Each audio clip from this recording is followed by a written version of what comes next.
So understanding them and being able to articulate their problems. So when they read them, go, holy crap, this person gets me. Like, they got a camera on me. They're in their bedroom, like, what the hell? How does this person know? Who's ever felt that about me? That you've read some of my stuff and you felt like he's got a camera on me? Because I've been you and I've spoken to you. I've been you and I've spoken to you. So what I've said to here is the importance of good copy. You've got to have good copy in your business. The elements of a good sales letter. We've shown you some examples. We can give you more examples. But the elements of a sales letter, Mick just broke it down. What I get, what you got, what I got, what you get, and here's what to do next. Where to research good copy yourselves. I would just say, quickly, Mick will give you some. I'll just say, I learned from John Carlton, and it was Kick-Ass Copywriting Secrets. I paid $2,000 for the course. You can go and get it for $97 right now. And it's this big binder and it looks horrible. But when I opened it and I read it, I didn't leave the book. I needed people to drive me places because I was reading it. I was in the bath reading it. I was on the toilet reading it. I'm in bed reading it. I was at dinner reading it. It's that good. Kick-Ass Copywriting Secrets of a Marketing Rebel. Where else can I get some research of copy to learn? Oh, Mick's giving you. Hey. Mick's giving you his course. Yeah. Let's give him a round of applause.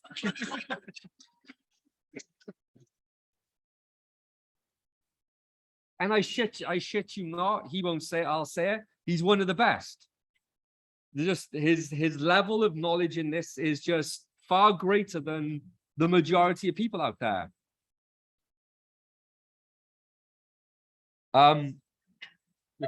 Where to get people to write copy for them. So where can they go if they don't want to write copy? Like, screw this, I want to delegate it. Where can I get it done? Where can they go and delegate copy to people? I think what do you call this groups? Decent. Stefan. Yes, copy accelerator groups. Decent. Okay, so there's a Facebook group called the Copy Accelerator. Is Stefan Boyle? Is that his name? Stefan Giorgio. Or Stefan Giorgio. I can find the link if you want it. I can get you the link. But, I mean, really, you want to learn it. Yeah, you want to learn it. Screw the link. Yeah.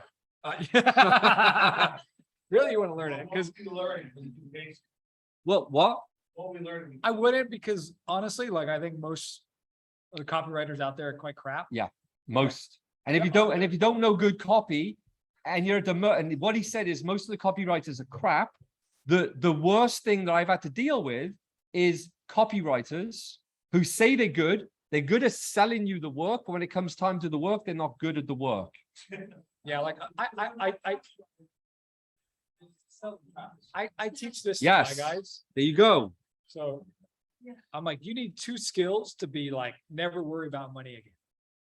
You need to know how to prospect and get leads cold without spending money. And you need to know how to have a sales conversation that turns them into a high ticket client. You have those two skills, like, you can be dropped in any city and you'll never worry about money again. Because strip you to a laptop, like with my guys, I teach them, here's how to cold email out, get a local business owner interested in you. What's the skill to do that with a cold email? It's really copywriting.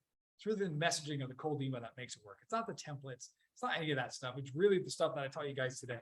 The psychology and sending out the right message and being different, right? And if you get people lined up on your calendar wanting to speak to you so that you could then have to do the second, that's like leads, right? Then you got sales. If you know how to have a conversation like what he teaches, and I teach as well, where you could take them from not knowing who you are to then them giving you $5,000, 36,000, $2,000 a month, something like that. That's it. Like, you're good. Like, you'll never worry about money again because you've stripped of everything. You're like, I have those two skills. I know how to do that. I can make money. My business partner, same thing. Like, you could hurl him, take away his Lambo, take away everything from him, chuck him in like on a back alley, and he'd be up making $1 million a year, like, instantly. Because he knows how to prospect with, and their skills, they're real skills. But I'm like he said, and I learned this from him, and lead, sales, service, right? Like, that's every business. Like, if you want to be a personal trainer, you're like, oh, great, I'm a personal trainer now. But you don't get to be a personal trainer until you make a sale. Someone gives you money, and you don't get to make a sale until you have a lead that's actually in front of you to make that sale to. So the personal trainer part, which is what everyone focuses on, like the doing of the thing, is not important until you make a sale. And the sales are irrelevant unless you get a lead. The lead still is copy. That's the messaging that's going to get someone to book an appointment or go watch your video. Like my free 3-hour training, it's copyrighted to get someone to even watch the training. What's up, Don? What do you think about AI copywriting and copywriting software? I mean, it's fine as a brainstorming tool, but really like nothing, no AI is going to do the work of getting inside ahead of another human being like you can. So that's why, yeah, everything I was going over was more about like, you don't need to be a good writer. You need to understand the psychology of what's going on in their head. You got to understand the Hell Island, you got to understand the Heaven Island, and then you got to understand the journey that you take them on to get them from point B to point A. So that's why I'm like, learn copy. That's a skill to like invest in learning. Because if you have that, you got the ability to generate leads on demand without any money. It's like a cold call is kind of copywriting. You're calling up, you're saying, here's like, this is why I want to have an appointment. It's words, right? Except it's really manual and horrible. Like I like cold email because you just send a bunch of them.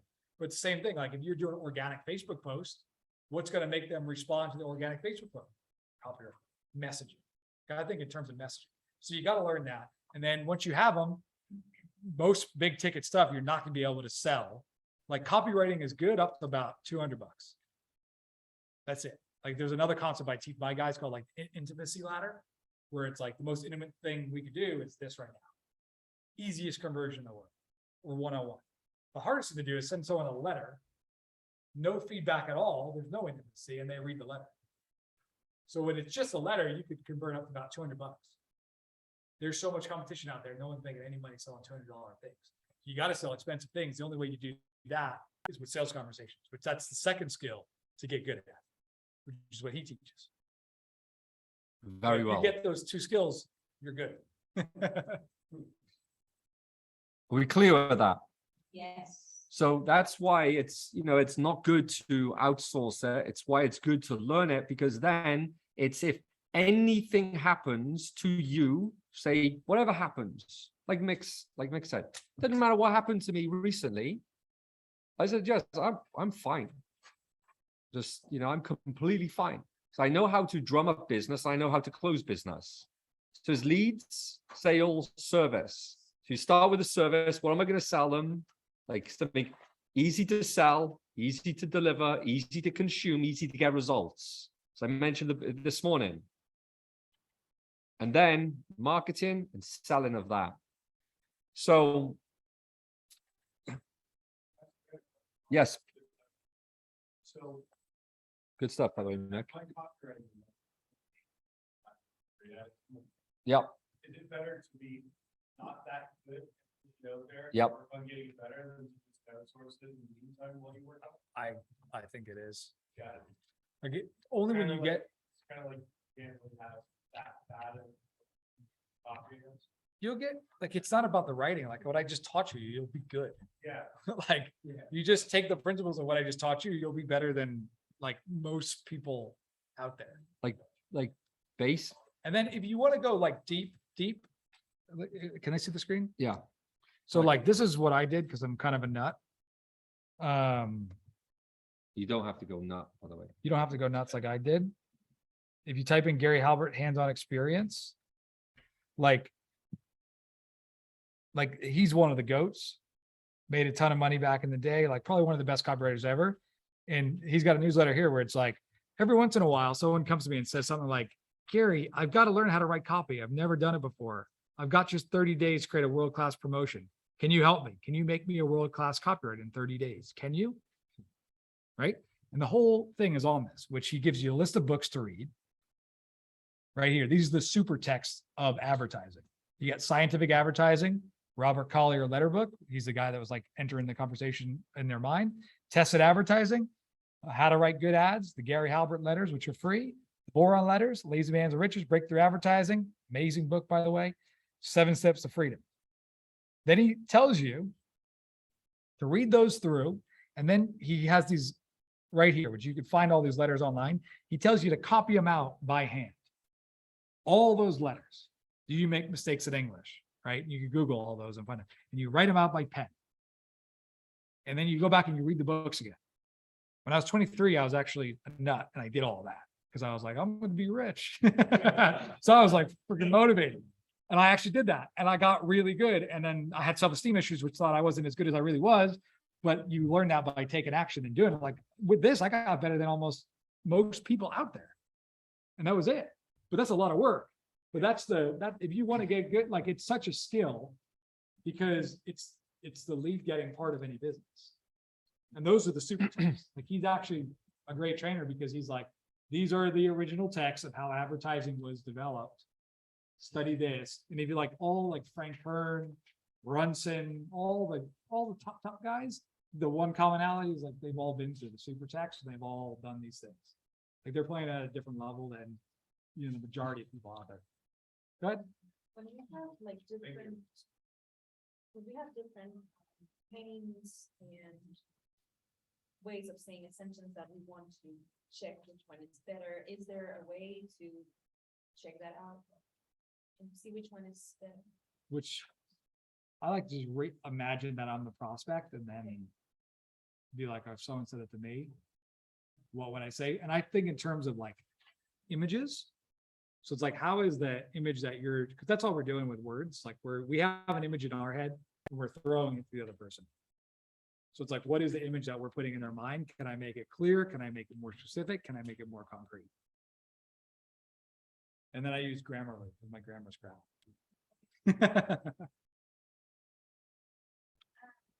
Oh.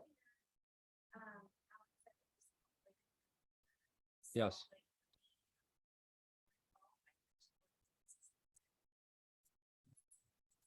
Uh-huh. So that would be.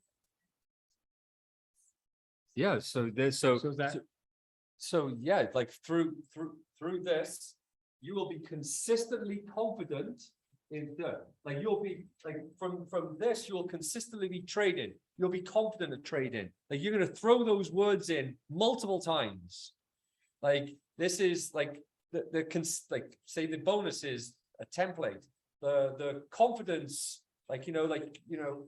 your confidence tracker. This tracker shows you how to be confident in every trade that you make. It's just a tracker. Yeah. Like the certainty frame. Like it's everything. Just bullet them down. You listen to them, and you put it back in there. If you've already been on the phone, head start. Yeah. Is that a sales objection or a marketing objection? Yeah. Like you always see people.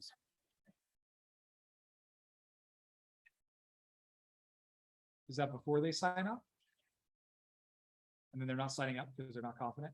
Oh, I'm just saying in general, I'm listening to them. I mean, I always take them through the 4 C's. So like if it's on a sales call and they're like, I lack confidence, it's like, well, you're not supposed to be confident. You don't get to be confident until after you do it. So like with anything in life, you always go through a 4C process, which is first, like, let's say you want to learn how to ride a bike. The first C is you make a commitment. The second C is courage. Then you get capabilities, and then you get confidence. So I walk them through that. Like, you want to learn how to ride a bike. You're scared. You're like, okay, I'm making a commitment to ride a bike. You're not confident. But then you have to have the courage to actually get on the bike and ride the bike, even though you might fall down. You probably will. Like first time I rode a bike, I went right into a tree, right? And then eventually you keep riding the bike over and over again, and then you get capabilities. You're like, crap, I know how to balance on the bike. And then once you have the capabilities, then you get confidence. It's like that with any skill you learn in life. So what I'm hearing you say is you're not confident. No, like let's say the prospect on the sales call. So it's letting them know that like before, like, because I do sales calls for people to join my stuff, it's letting them know that like, that's fine. Like you don't get to be confident until after you join the program. What they need now is they need to make a commitment. They need to have the courage to follow through that. And they're going to mess up a bunch of times throughout the program. And they're going to land their first lead gen client and be like, holy crap, Mike, that was luck. I can't believe I did that. And they'll do it again. They'll mess up. Sales calls won't work. Cold emails won't work. And they'll land their second client. and the third, the fourth, and the fifth, then finally go, holy crap, Mike, I'm confident now. Like your stuff works, but that's how to handle that objection. Good. Good stuff. Nice, huh? She had a question. Yes, She's been asked please. forever. Relationship coaching, so much of what I teach is talk. Yep. And so making that specific is that more specific to their language. Well, it's just looking at it from their point of view, like what would their world look like? Would they be on a date? Like, would they have a ring? Like, what is you have to like paint the picture for them of what they would be seeing from their reality that you could then start to point out. And I'm thinking of the bullet points specifically, like you will get from this. Yeah, it's like for the dating stuff, it's like, what are you teaching them? Like, what's the first thing you teach them? Like how to not trip? What? How to thrive in marriage. So that's probably like, what are the steps to that? So the first being awareness, Okay. right? So I have for that, the 3 common mistakes most women make that lead them to feel stuck. Yeah, that's perfect. So you'll walk away knowing the 3 common mistakes that women will feel stuck in their relationship. Like, yeah. And how you can get out of any sticky situation to reclaim your powerful relationship. Yeah, and then you want the specific, like, so what's like the mental movie that they would see after they had awareness? Yeah. Like, what would they see? Like, would the husband come in and like smile or kiss them, or I don't know. So like I was like for me, it's like because I know about being an entrepreneur that in the past I've woken up in the morning with a feeling of dread. Okay. So I can say no, because I understand entrepreneurs, I could say, and after, after I, from after figuring out my lead problem and having consistent leads, I've never woken up in the morning with dread ever since. These days, I wake up excited of my day, knowing that the riches are flowing towards me than me having to chase money down. Yeah. Okay, whatever. It's a mental picture I'm giving that they're like, well, I want that. And that's just about leads. I'm talking about leads, but I'm talking about dread. People throwing money at me versus just like how to drive traffic. I want to evoke the emotion that they see the picture. Yeah, like there's a classic line. It's like have you ever woke up wondering where your next client's going to come from? Like that kind of gets into like, yeah, what are they thinking from? Like, what's the mental movie in their head? That's and you're going to know better than I am. All right, so that's really wrapping up this segment with Mick. Was he helpful? Was it useful? So what we're gonna do here is we're really gonna go into a positive roundtable here as we wrap up this day. I always love to finish up things on a positive. And so what we're gonna do is we're gonna let me pull up this here. There's Mick there. So we're gonna do a positive roundtable. So we're gonna spend a bit of time just looking at your notes and what are the biggest breakthroughs that you've got from today? What are the biggest ahas? What are the biggest, something that's changed for you? There should be something, a singular or 1, 2, or 3 things that are game changing for you.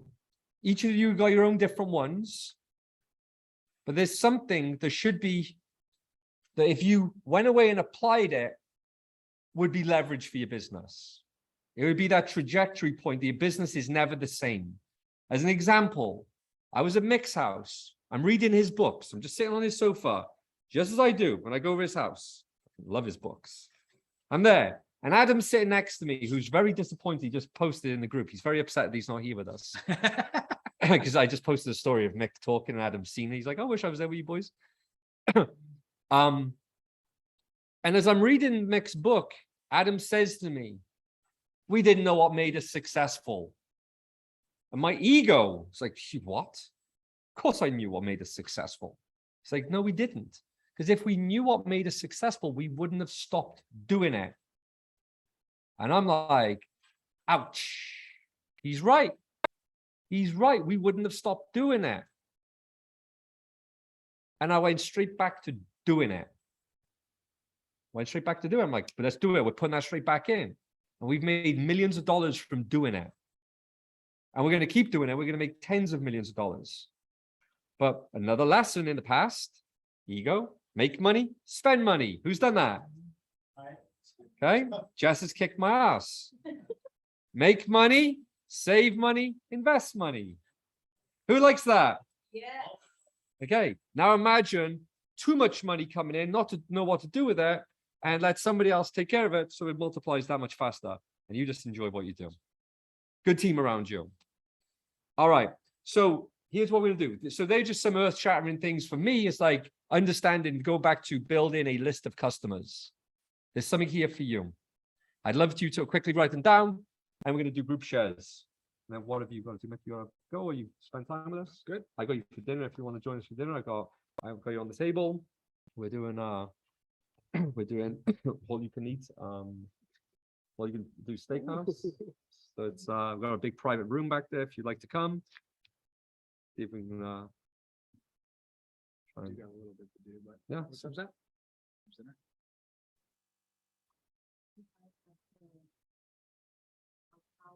Oh, right across the street. That's fine. All right. So yeah, you run to the bathroom. Actually, could you get me one, please, Mac? Thanks, buddy. Yeah, anything. You know, I learned the flat whites from Mick, and then I don't mind a black Americano as well.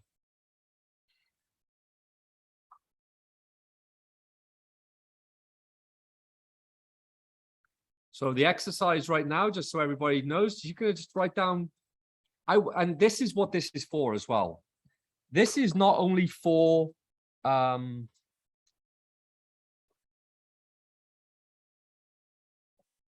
this is, I want you to think of your biggest takeaways, your biggest ahas, your biggest breakthroughs you've had from today. They could be simple, but they can be big. The biggest shifts are the simplest things. And who's this for? Like, as you're going to say this is for me and Jess to hear your takeaways. This is for the rest of the room to hear your takeaways. But this is for the recording to hear your takeaways. We've recorded this. And each of you should have an aha, breakthrough, something that the rest of the room go, oh, that was good. You know, it's like the sound bites for everybody. So let's take 2 minutes just to have some thinking time. Then you're going to come up by here and you're just going to speak it one at a time. You got 30 seconds each to actually just say it into the microphone. And preparation meets opportunity equals success. So I'm going to give you more time to write it than say it. So when you say it, it's powerful. And it takes me back to copywriting. That's why I love the internet. And that's why I love copywriting. Because it can take me 5 hours to write an email that takes a minute to read. When somebody reads it, they think it took me a minute to write. And they think I'm really smart. They don't know the preparation that went into it. And that's the same thing for the letter Mike was teaching you. He went into all of the deep stuff so you can really understand that. All right, I'll give you a couple of minutes and we're going to start with Catherine. And we're going to just kind of come around. We're going to do 30 seconds. We're going to stand here, microphone, camera, and you ready, you? Oh, she's ready. All right, so there's the camera there. So.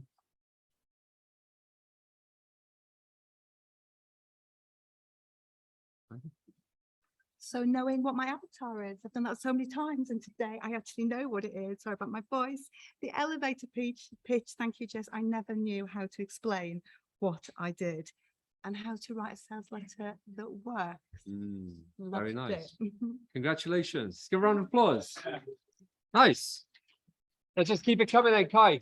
Just come around. Just everybody just come around one at a time. Just keep it going. And we can wrap this up.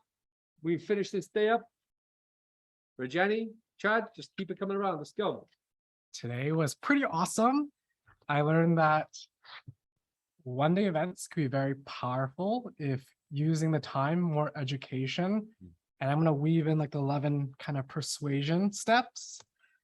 And also to use that time, the longer, in some ways, the better to really persuade them, Yes. get them to like me, and also really make them feel so understood as if I'm in their head, and even give them those like light bulb moments like, wow, I didn't realize like this was the pain and this is like the name that I'm going through. Love it. Well done. Nice. Okay, so for me, what I realized today is that it's really important to know what kind of people I don't want to be in my presentations, because that really brings me to the most qualified people to talk to. So that was the most important part for me. Beautiful. I love it.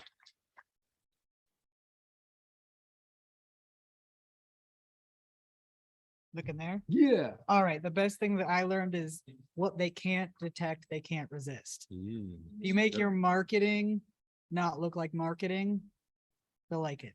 Yeah. Yeah. it was Well good. done. Good. It's a good one. That's a gem. All right, yeah, let's keep it coming.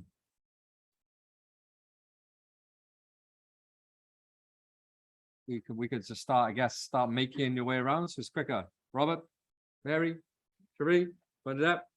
Biggest Raj? takeaways I had from today was smashing my SMS list Yes. and making my offer for the prospect, not my product. Oof.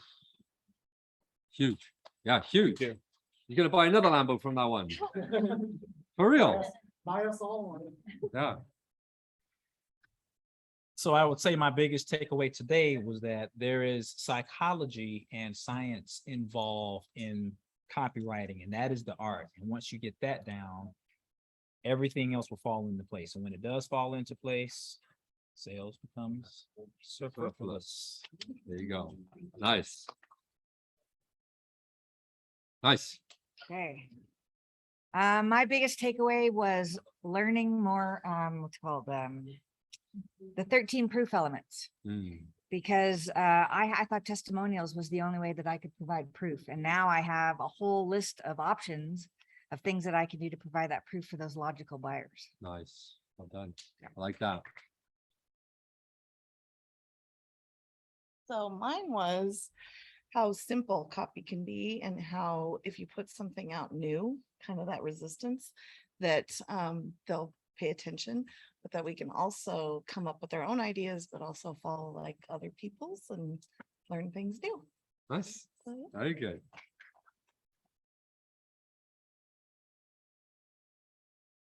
Hi, so my biggest takeaway today was really in the simplification, because I'm an overworder, I'm a very wordy person. I can make a whole book instead of being succinct. Yes. So the relevance and importance of just a few simple words that really get the message over. Nice. And I think I've achieved it now. I've got the message. Nice. Well done. Thank you. Good for you. Well done. Good brother. I love this. Look at this. I don't know this one. I got you. Okay.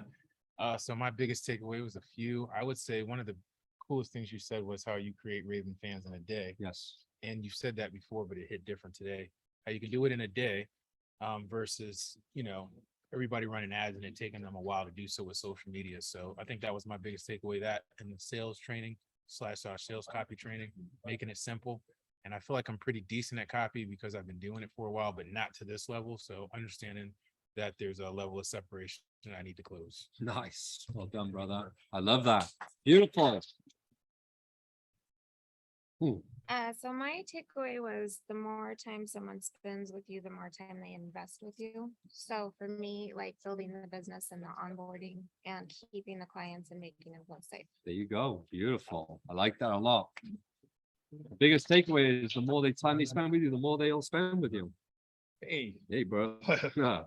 Yeah, my biggest takeaway is to really value the $1 that you can get from a client, because it really shows that they value you and they have a position with them as an expert because they're voting with their credit card. Yes. Beautiful. Well done, buddy.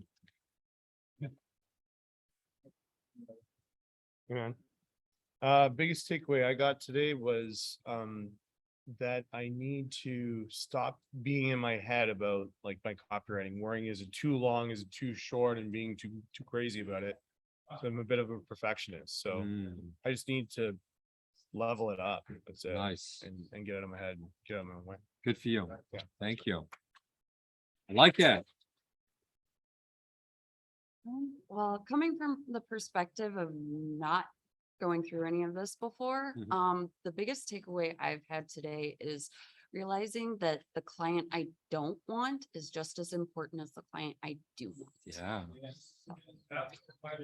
Beautiful. Well done. Good, isn't that? Some good ones, huh? I think my biggest mind-blowing personal takeaway was the website-based non-sales letter, sales letter. Yes. I haven't been able to get my mind off that, and I am having to calm myself down from wanting to implement everything into that technique right now. It's amazing. Nice. Good. Thank you. Okay, a couple of my takeaways. One of them is, no one wants Tylenol if they don't have a headache. Yes. Love that. We need to help people realize if they have headaches. Yep. Second thing is we think people are playing, we think they want to play catch. Yeah. But really what they are playing is dodgeball. So we need to be much more aware of that. And then this, I shouldn't be afraid to lean into copy. I used to run from my fears. I now step into those fears. That's a fear I'm going to step into. Nice. So that's Well done. Beautiful. You doing?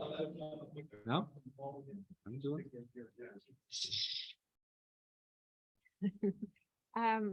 Lots of similar. I think what really stands out to me is the power of doing a live event. Yes. As a way to stand out in crowded marketplaces.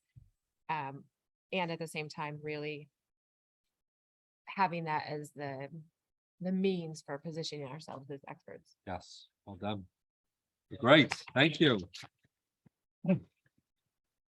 Just such great, wasn't that good? We did it very quick as well, Jess. Like how quick we did that. It's good, wasn't it? That normally takes us like an hour. All right. I was like, everybody come around, you have 30 seconds. Okay. Okay. So a couple of things that, that you got there was really good. Some really good ones. Like, first of all, I want you to understand that, yes, like the sales letter doesn't need to be that difficult. You can write very simple. And as long as you use the components in there and you make the person feel understood and you make it about the person, not the product or the process, hell, heaven, here's what I got, here's what you get, here's what to do next. Like simple, put that in front of them. They're going to buy. You follow this process here, you survey them and you find out even more information about them before you even have to deliver to them. So the sales page, huge. Okay. But the actual sales page of a one-day event, it is a monopoly. It is a moat because others are scared of it. Who's been scared of doing an event before? Like, I know I did. I was like, what am I going to speak about? What's the structure? What's the formula? What's the format? I don't know. You have all of that now. You have you can go and watch mine, the structure of it. You're going to get the training tomorrow on it. Really good training I got prepared for you tomorrow, right? So the monopoly and the moat, the one-day event, a live event, positions you as an expert. It keeps their attention. That you've got their attention as the expert. You have the moat. It's like you're different. It makes you different. So Ryan's thing, Chad's thing, like write the copy simple and launch it fast. Like literally fast. Don't spend too much time. Remember, a fast launch copy is better than no copy. It may not do amazing, but you're going to get the feedback. And it's really funny. I'll tell you a story. If Mick comes back, he'll remember this so well. We were writing sales copies. We were so good at it. We were launching that anytime we'd go live, I'd put the website live, you'd press refresh and there was sales coming in straight away. And you'd press refresh and all these sales are coming in, right? We had it down to science. There's one time like, right, we're going to document behind the scenes of us just like, watch this. No website goes live. We're videoing it. We're pressing refresh and at this one, nobody buys. Nobody. But at 10 minutes, like, cut the documentary. And we're like, literally, we're all there, like in a room. We had an office this big of this many staff. We're all there, like, oh, you know, it's full blown thing. Like, this is gonna be amazing. Watch this. Look, no website. Website's gone live. Boom, press refresh. It's live. Go to the stats. Hit the stat. Nothing. Okay, hit the stats. Nothing. Nothing. Mike's like stands back. Yeah. Like, who wrote this thing? Like, no. Okay, we got to cut. You know, like, hey, don't cut. No, don't cut. Keep this going.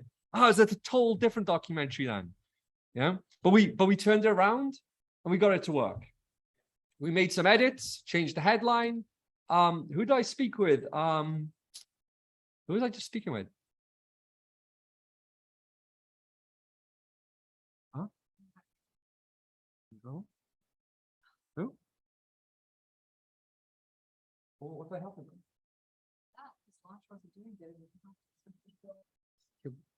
What, this week?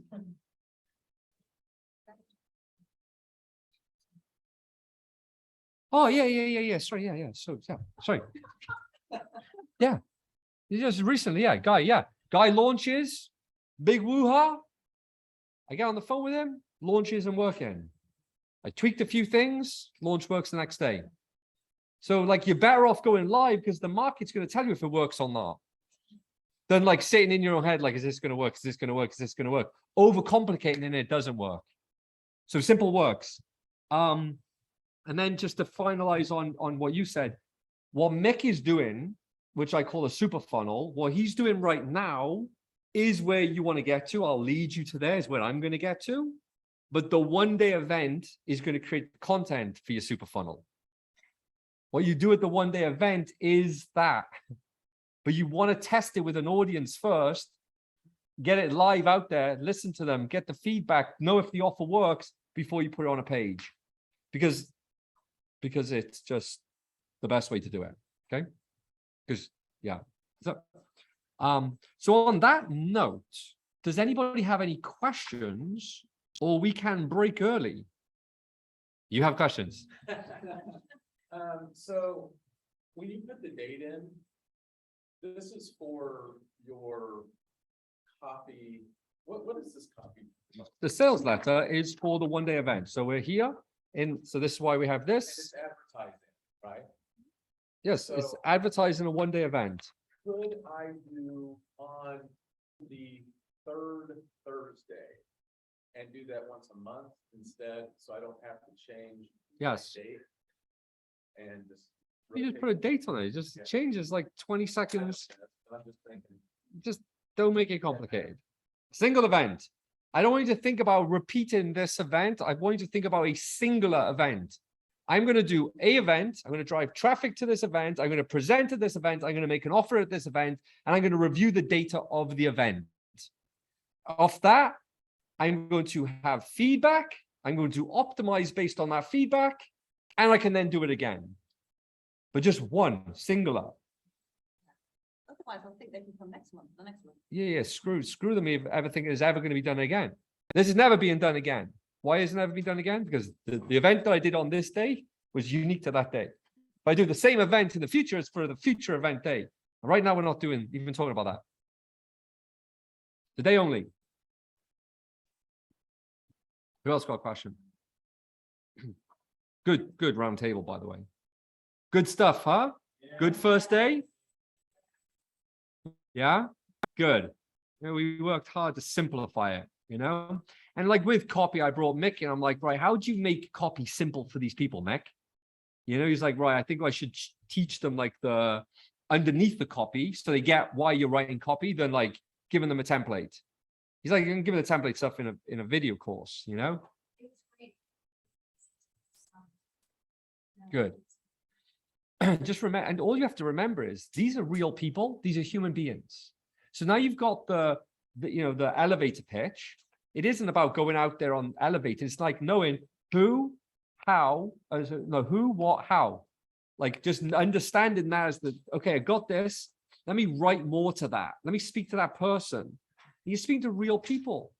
And that's why I love the phone so much. Pick up the phone, ask questions, I listen, and I learn so much from my marketing. And that's how my marketing becomes better, because I listen to the market.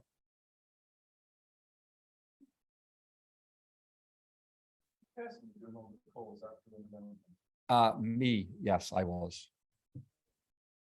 Yeah, just I'm good at it. So like why, like when and also I'm the one who's investing in the events. So I was the only person at risk, and why would I give my the most leveraged thing to anybody else when I'm just going to clean up the phone. You can have phone people by all means. Yeah, it's just something I've done just because I'm good at it, and I just don't want to trust anybody else with that. Because you imagine you do everything right, and then they mess up on that. Everything else goes, like, I'm talking a lot of work gone into like that close. Yeah. So unfortunately, I haven't trained anybody to do it as good as I am. Those people out there better than me, but just not on my team at the time. Who else? 50. Yeah. Like 50 in 2 weeks, like 10 days. Huh?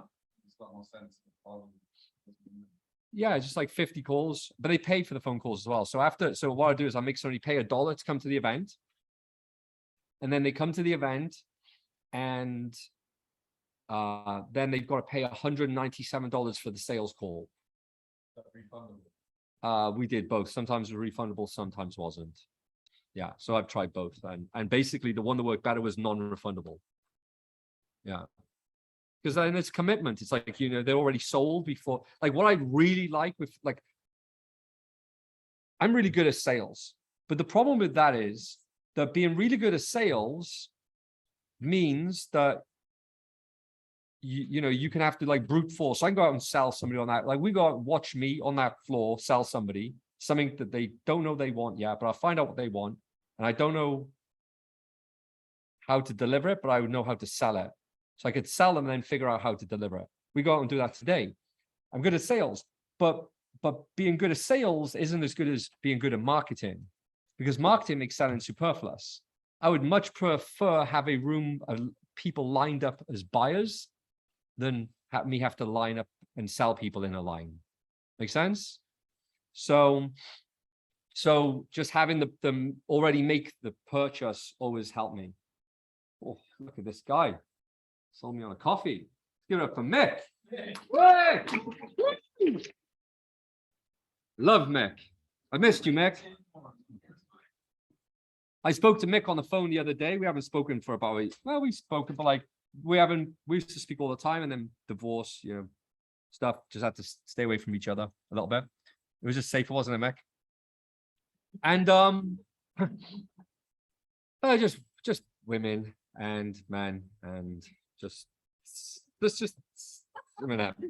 And but I spoke to Mick on the phone the other day. I'm like, I may think about moving to Vegas just to be around you, Mick. I've missed you. So we have such good conversations. So yes, that answered that question of that. And the closing rates.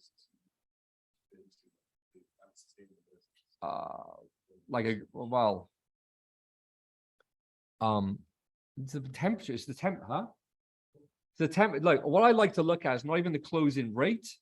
I like to look at the average call value. Yes. So that's my metric. Like, yeah, that's it. It's like you could be selling, just closing rates are such a misleading metric. And salespeople, man, they're just sneaky. I was listening to an audio coming in, flying in. This is how it's broken down. If you talk to 10 people and you close 5, the closing ratio is 50, right? Mm-hmm. If I talk to 100, you close 10. Well, that's it. The percentage is double, whatever. I got the number, a couple of thousand. Percentage is double, but you talk to more because your average. But it's not even about, I get that. So like there's the volume of sales. So like, are you better off closing, 50% of 10 people or 10% of 1,000 people? Well, the volume of the latter is more money. I'm not talking about that one. I'm saying that I'm looking at not phone conversion, like, oh, I close 80%.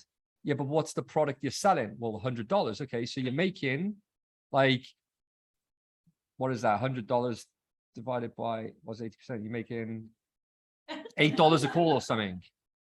I don't know. The average call value is like $8. I don't know, whatever it was, like $80 a call. I look at the average call value. So like, I want to make sure, for an example, like Greg has a couple of people selling for him. And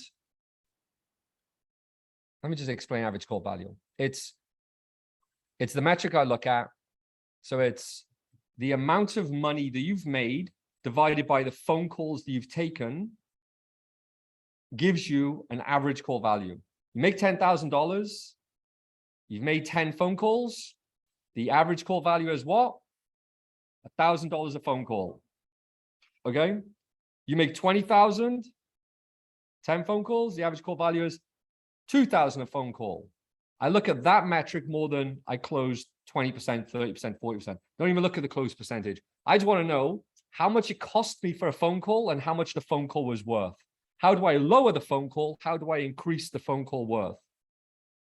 So with Greg's business right now, a massive lever is reducing the cost per phone call. That's just massive for his business right now. That one lever is huge. But then we're looking at the distribution of which sales rep should have the phone calls. Because some of them, they can be closing in the kind of same range, but one of them selling a 997 program and one selling a 10,000 program. The average call value is drastically different. And that to me is the metric. You get it, yeah? I get it now. I've been teaching this for ages. It's like, it's like the thing. It's it. That's it. That's where, like, I don't hear, have you ever heard anybody talk about the average call value, Mick? I just don't hear anybody talk about it. It's the only thing that I look at with sales though. Go on, Gerard.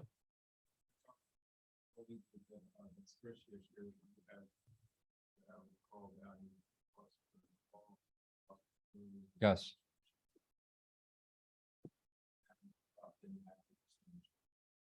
Yeah. Because they inflate the percentage. I close 80%, but they took a $50 deposit. So it's all like this percentage game. I don't care about the percentage game. How much did you make on the phone? How much did you make divided by the phone calls? That gives me the average call value. That's what I care about. How do I lower the cost per call and how do I increase the average call value? That's the ultimate leverage. That's where I play.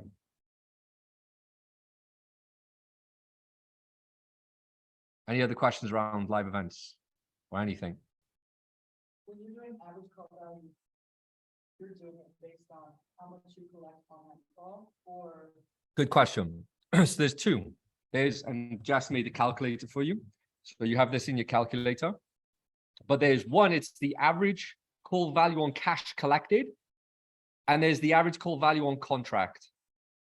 So let's just say that you do 10 phone calls and you only close 10% of the people, right? You do 10 phone calls, you sell a $10,000 program. So your average call value is $1,000, but they only give you $5,000 down. So your average call value is $1,000 contract, $500 cash collected. And then they have to follow through on it. But that's in your rebuild collection then. So you look at that separately. I'm looking at the phone. The contract value would be 10,000. The cash collected in this case is 5,000. You divide that by the number of calls, that gives you the average call value. You got just made you a calculator for it, okay? It's in your resource guide with an example. And and the cool thing is about sales training, like Catherine went from like 8% to 28% in a day. From changing tonality. Yeah,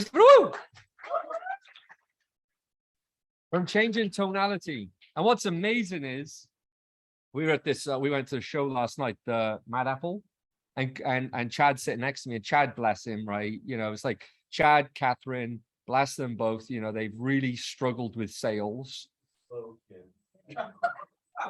They're the slow kids. And as I said as I said to Chad last night, you know, Dan Sullivan, a mentor of mine, says, I love the slow learners. They just keep coming back to pay me money.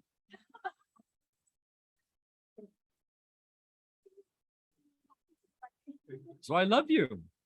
Keep paying me.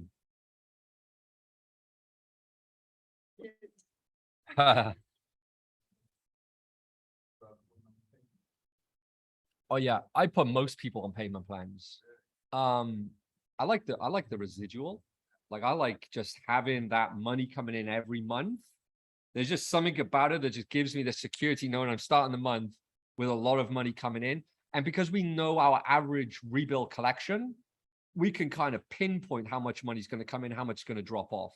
We have a process that we can teach you about the rebill collection. But like, I much prefer, huh? Like 85%. Yeah. And we do our own financing. Yeah. And we've done external financing, but we do our own as well. And look, there's nothing wrong with collecting cash up front. So what I like to do is I like to make an investment, get my investment back plus some and a load of residual. And I like that residual payment. And it makes me feel just every month there's lots of money coming in. Something about that makes me feel a bit better. But, you know, I like being paid up front as well. So I just like being paid. And just something I like. I like it. All right, anyone else? Mm-hmm. So if we forget everything, what's Yep. one takeaway That's really good. Take action. Like the biggest thing is that the market will tell you if you're right or wrong. If you don't go to market, you will not know. What's the saying? You don't close the offers that you don't make. You will 100% miss the shots that you don't take. So by taking the action, you will know if the page converts or not. You will know if they're gonna buy or not. And just by taking action, you're gonna have people. It's like Arno. I don't know if you know who Arno is, but I showed Arno to do a decoy offer. He couldn't sell his $3,000 package. I'm like, Arno, so just put a $9,000 one-to-one offer as a decoy, so it makes the 3K sound less. He put up this 9,000 decoy, and the guy bought the 9,000 decoy from him. He goes, I just sold the 9,000 package. What do I do now? So well, just deliver. But if he didn't make the offer, he wouldn't have made the offer. You know? Yes. Yes. And you never know how the universe will treat you. You know, it's like you just got to look at like how are we in this hotel now, doing this event now. We're here. Yeah, isn't it? One thing, if you think about it, about half the people in this room came here from a sales letter written on Google Docs. So you didn't need to click funnels. Alex didn't go through an official funnel. So if you're worried about the tech aspect of it, you could literally do it just from Google Docs. Like you won't get the feedback on how many people went to the page, how many people viewed, how many people clicked. You don't have that feedback, but you can just simplify it if that's something that's looking for. Did you see the letter, Mick, that I wrote? Didn't see it, no? I was proud of it. Huh? I was proud of it, Mick. It's one of those letters, you know, I literally wrote it. I sent it to Shaffer, and Shaffer goes, I want to buy. Sent it to Phil Same. He's like, oh my God, you're on heat. I'm like, okay, this is good, you know. Sent it to Adam. Adam's like, charge 10,000 or 5,000 for it. And then for Adam to say that, he is my worst critic. He does not let me go with anything, right? He's the worst, isn't he? He's the worst. I want to charge. No, you got to do this. No. He's like, I know you got to double the price, Mike. Okay, it's a good one. Yes. Yes.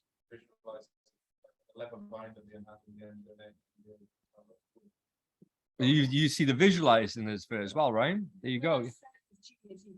That's a bit unknown. Yeah. Well, that's what Kai said. He's like, I'm so excited. Look at these binders. And I was like, well, it was something along those lines. The playbook, yeah, the playbook. We're gonna get this playbook. Like, you're gonna hand us the playbook, we're gonna sign the NDAs and you give us a playbook. Like, yeah. And then Jess is like, what have you done? I'm like, what? She goes, I gotta create this playbook and binders. And I'm like, yeah, I thought that out. You know, we figured that out afterwards. Yeah. All right. We good? So the single takeaway I would say is take action, you know, commit to this, commit to following this through. I'm promising you, you will all make tens of thousands of dollars. Like, and you do it once, you realize how good it is, it will turn into 6 figures. And you follow what I teach you tomorrow and it'll turn into 7 figures. Let's take it one step at a time.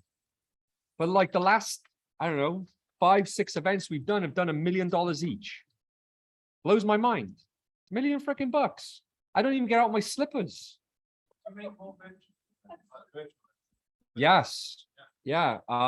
Only because of the amount of people we can put in a virtual room versus like when we do events in person, they're so expensive.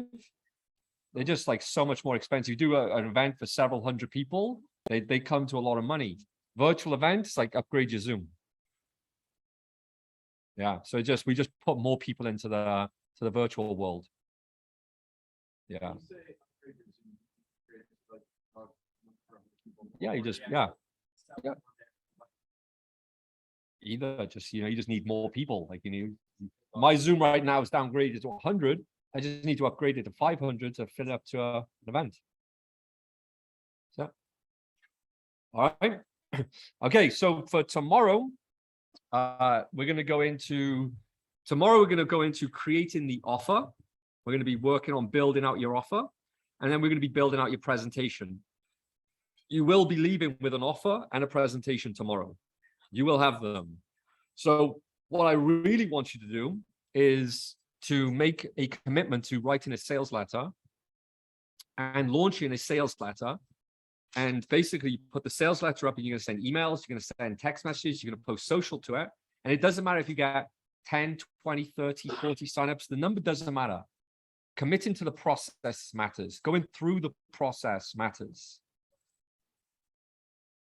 I don't think you need to do it tonight, but if you want to do it tonight, I think you're going to win. Like, the person who does it tonight's the person who wins. It's the truth, you know.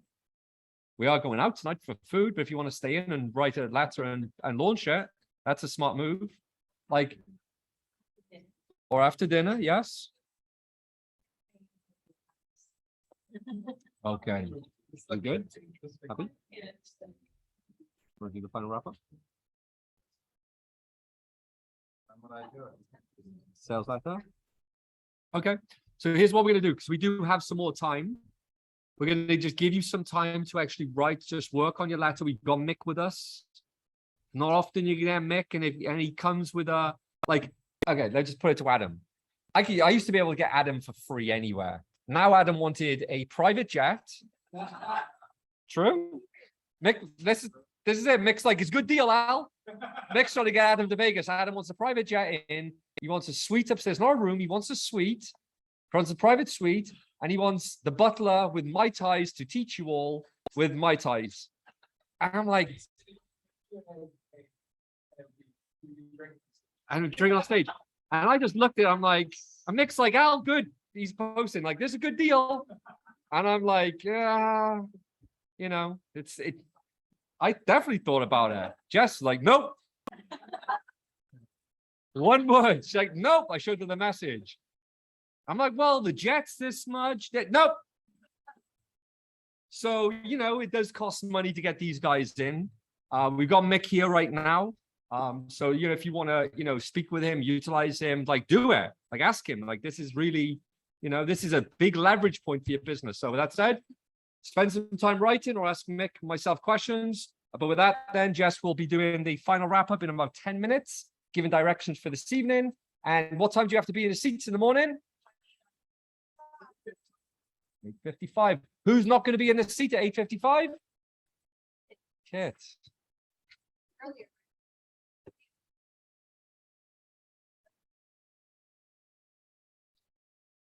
Well, I know I'll be on time. I know I'll be on time. There you go. All right. So spend a little bit of time writing. If you have any questions, ask questions. Other than that, Jess will be doing the final wrap up.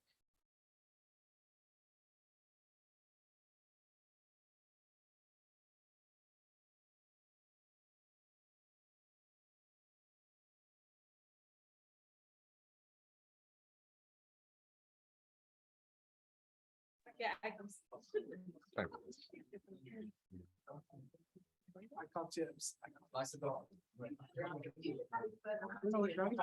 Yeah, okay, then you can, and then I'll have to.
You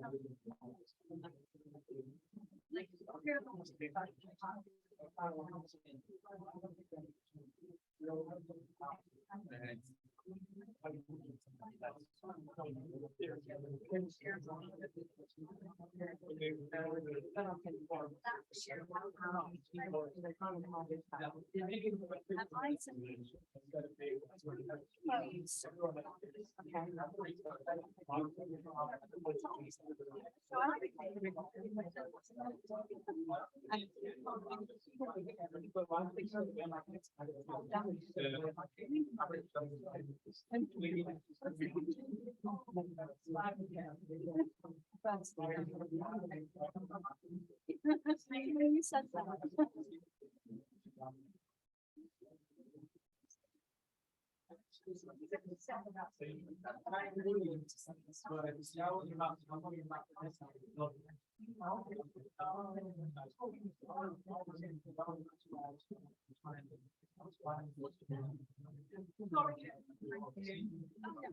Thank you.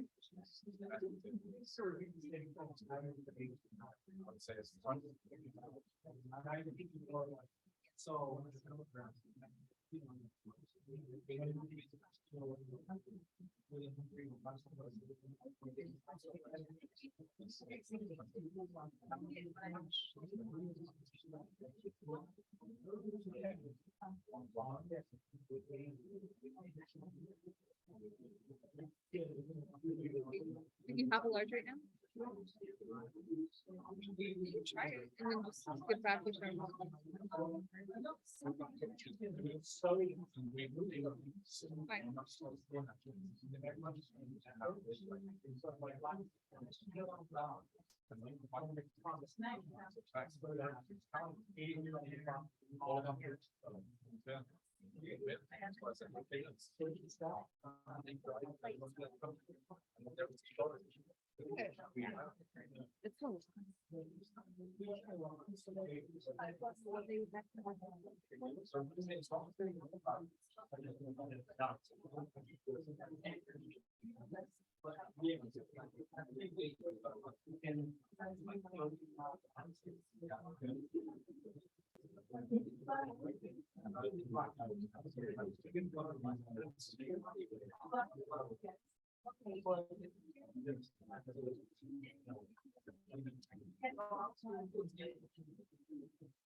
No, they were props. Yeah, no, they're props.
So everybody, just quick, just a very quick one, just to get everyone's attention, very quick. Can you carry on, grab and hold a mic, stay where you are, it's all easy. This is what we're gonna do to wrap this up, to make this for the segment of Mick, so you've all got it. He has been ever so kind to give you all access to his copywriting course. Let's just give him a quick round of applause for that. Okay, inside that copywriting course, you're gonna get the formula to write your copy. So you're gonna have the copywriting course, there's the framework, the formula. All I ask of you is when you write your copy is to not try and be a copywriter, but just to be yourselves. People try too hard to write copy and they make it too difficult. So all I ask is that you commit to launching a sales letter. Can I get that commitment from you?